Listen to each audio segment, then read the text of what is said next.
So for the past 20 years, I've been helping Malaysian and Southeast Asians to speak better English. And through training thousands of Southeast Asians, I've discovered a very surprising truth. I've discovered that how well somebody communicates in English actually has very little to do with their English level. It has a lot to do with their attitude towards English. There are people out who have a very low level of English and they can communicate very well. One of them, that I remember a student, a participant of mine named Faisal. He was a factory supervisor, English level very low.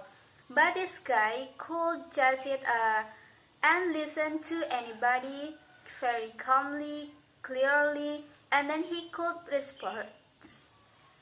Absolutely express his thoughts beautifully at a very level of English. So today I want to share with you what is so different about people like Faisal. How do they do it? And second of all, why is this so important not only to you, but to your children, to your community, and to the future of Malaysia? And third of all, what's one thing you can do starting today if you want to speak with that calm, clear confidence that people like Faisal have? First of all, what is so different? How do people like Faisal do it? To answer the questions, I'm going to take you back out 10 years, okay? I was training staff at the time, and my doctor at the time was taking piano lessons, and I started to notice two really strong similarities between my doctor's attitude or thinking towards playing the piano and a lot of Malaysians' thinking or attitude towards English. First of all, I should tell you my doctor absolutely hated piano, hated the lessons, hated practicing. This is my doctor practicing piano, okay? This is good as it got. This is the real thing, and she dreaded going to piano lessons because to my doctor, going to piano lessons, she was filled with this sort of dread because it was all about not screwing up, right?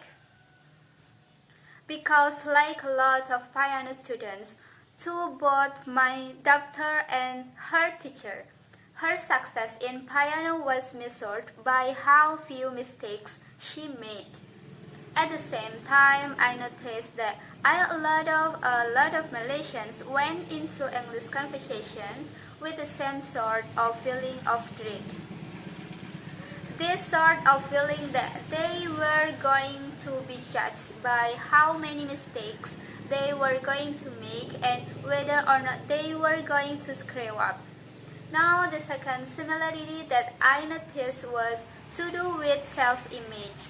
My doctor, she know what good piano sounded like, right? Because we've all heard good piano, and she know what her level depth was, and she know how long she'd have to play like that. And a lot of Malaysians, I noticed that this idea of what good prepare English is a support to sound and what there. I see a lot of you note and what their English sounded like and how far they would have to go to get there, and they also felt like they were like my doctor.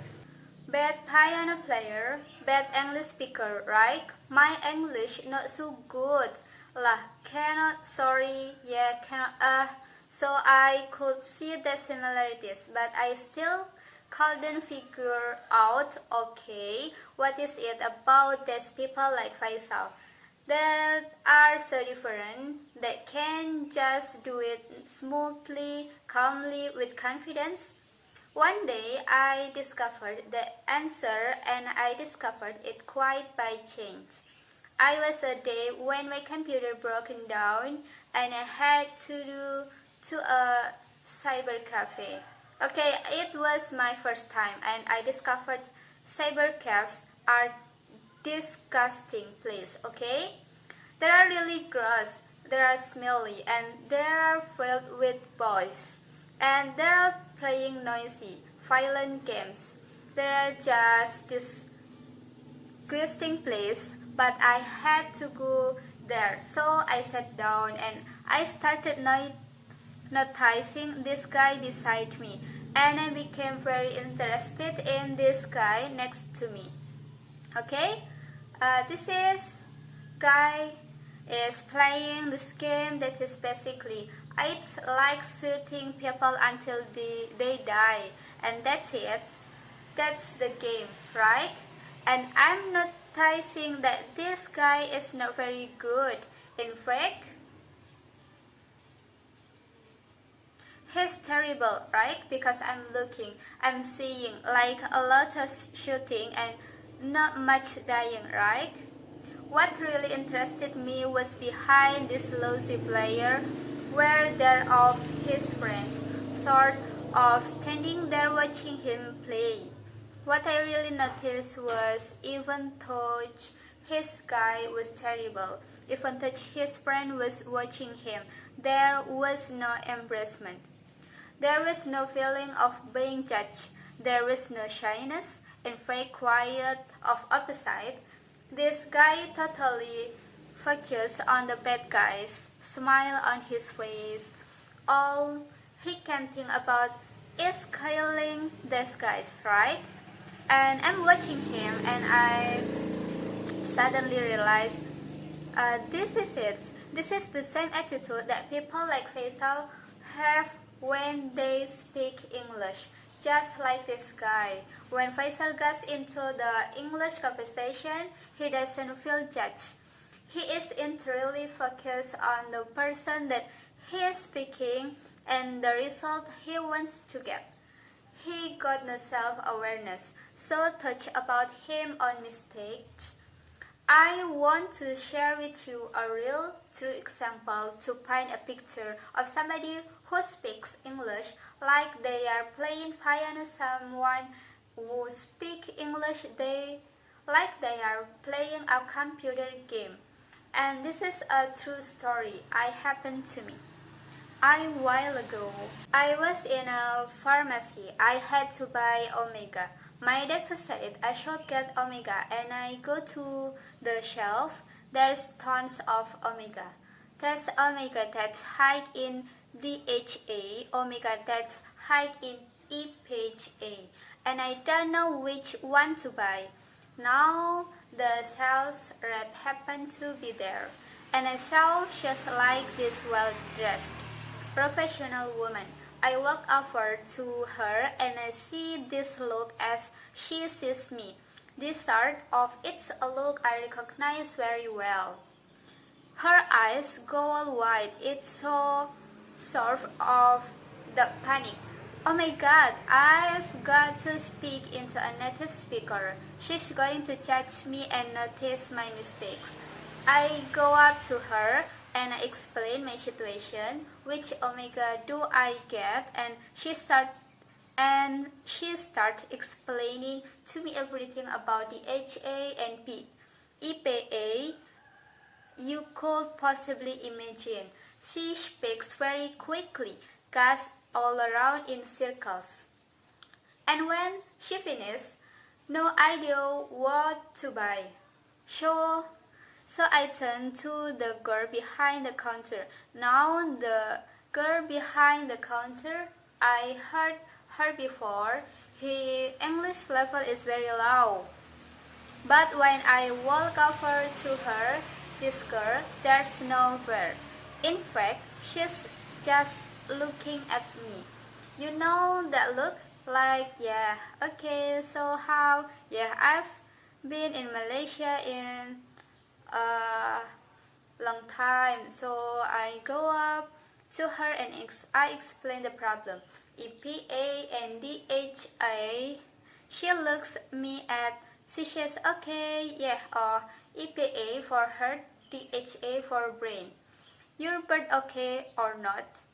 So I said, yeah. I said, my heart is really, I think it's Pretty good. She said, your brain okay or not? She said, okay, my brain is not as good as used to be. Just look at say, okay, you take omega DHA problem solve, right? So we've got two different kinds of communication. We've got the one was got a high level but totally focused on herself and getting it right, and therefore very ineffective. Where got another one, how level totally focused on the person she's talking to the getting the results effective, and therein lies the difference. Now, why is this distinction too important not just to you, to your children, but to the future of Malaysia and countries like Malaysia? And to answer that, let's take a look at who actually is speaking English in the world today. Okay, so if we looked at all of the English conversation in the whole world taking place right now on planet Earth, we would see that for every native speaker like me, there are 5 native speakers. And if we listen to every conversation in English on planet Earth right now, we would notice that 78% of those conversations involve non-native English speakers. Only 4% of those conversations are native speakers to native speakers. This is not my language anymore. This language belongs to you. It's not an art to be mastered. It's just a tool to use to get a result. And I want to give you a real-life example of what English is today in the world. Real English today. This is another true story. I was at because a little while ago, this was a barbecues for engineers. Engineers formal offer reward, and they were making hot dogs. Some of the hot dogs were regular hot dogs, and some were test cheesing hot dogs. You know, with the cheese in the middle. A French engineer is cooking the hot dogs, and he turns to this Korean engineer and he says, would you like a hot dog? And the Korean guy says, yes please. He says, do you want the cheese? And the Korean guy looks around at the table. He said, I see cheese. The French guy says, the hot dog contains the cheese. The Korean man doesn't understand him right. So the French engineer tries again. The hot dog is making from with the cheese. Korean guy still doesn't understand. He tries again. He says the hot dog is coming from. No, the cheese is coming from the hot dog. Korean guy can understand. Now there's a Japanese engineer who's been listening to this conversation, turns to the Korean engineer and he says, cheese integrator. He understands. Okay, everybody understands. So this is what English is today. It's just a tool to play around with to get a result, like a computer game. No, the challenge is that we know in schools all around the world, English is not really being taught like it's a tool to play with. It's still being taught like it's an art to master, and students are judged more on correctness than on clarity. Some of you might remember or comprehension exam in school. Does everybody remember in school when you get a question but a text that you read, you have to read through some text, right? And then answer a question, show that you understood the text. And this might have happened to you that you showed you understood text, but you got a big X because you made a little grammar mistake. Like this student, This student clearly understood paragraph 4, but not correct because he left her letter end of the word environment. But in the real world, what would matter? In the real world, what would matter is did you understand the email? And did you understand your customer so that you can go ahead and take action?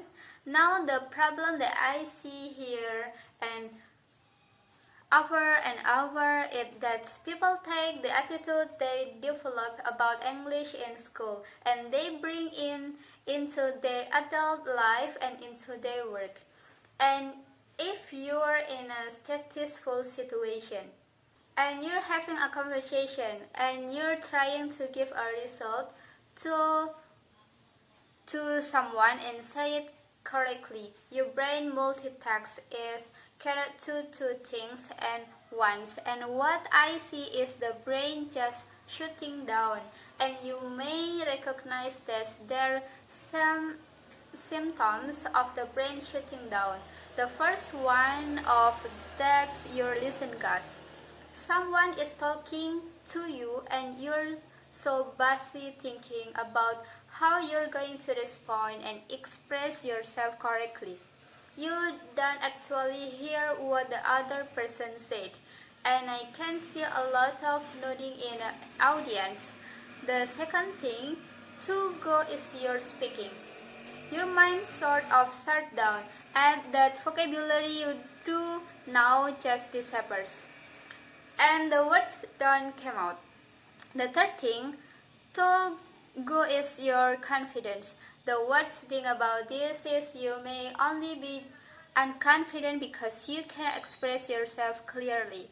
But to the person talking to you, they may understand this lack of confidence in your ability to the job, to perform. So if you want to speak English like Faisal with that great confidence, here's the one thing that you can do. When you speak, don't focus on yourself. Focus on the other person and the result you want to achieve. Imagine a next generation of Malaysians all with that wonderful confidence in communication that Faisal has at any level of English, because let's remember that English today is not an art to be mastered. It's just a tool to use to get a result, and that tool belongs to you. Thank you.